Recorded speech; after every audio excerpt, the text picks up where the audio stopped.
Buongiorno ragazzi, allora questo è il famigerato chiosco che sarà il gossip dell'estate, perché è abusivo, disse un sindaco, no? Essendo abusivo va demolito e luvato a spese del proprietario. Ora il proprietario non l'ha luvato perché il proprietario dice che non è abusivo.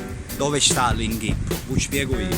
Rino Anzarde non è che fece un progetto per pesciare le cose, pecunde, bangarelle, parcheggia, che progettavo lungomare, dice io, il lungomare, diciamo, da architetto, lo vedrei così. Se vi piace, usate il mio progetto. E se pigliare un progetto di Rino Anzarde che è piaciuto, no? E però nel progetto non è che c'erano misi chiosca, allora che significa? L'inghippo stava praticamente nel progetto di Rino Anzarde e non si sono incontrati, diciamo, con il progetto del proprietario che era già stato approvato dal demanio. Quindi dovevano incontrarsi due progetti, le due dirigenze, chi lo che è, e disegnare do progetto di Rino Anzarde un chiosco che già era autorizzato dal demanio, come non era autorizzata la scultura, no?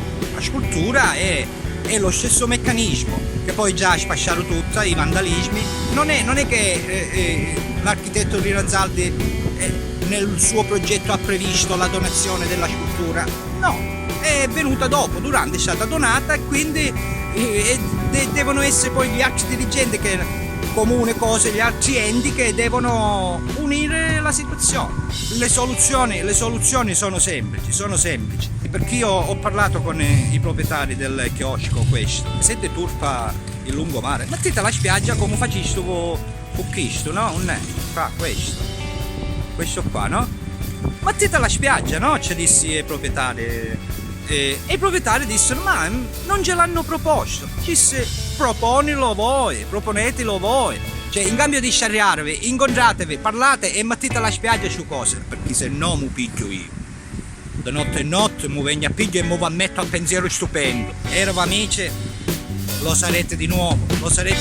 Quindi vedete di impacificarvi ora su lui, perché se no ci arrivo e dobbiamo fare il bene della città. Non è male con queste invidie, cose, a chi tu sì, a chi tu no, a chi tu mi sta sopra minchia, a chi tu, smettiamola, perché alla fine sicuramente due posti di lavoro in più ci saranno con questo chiosco, e non certo che ruberà il mangiare alle altre attività, perché quando c'è casino il mangiare è per tutti. Ciao, a voi la linea.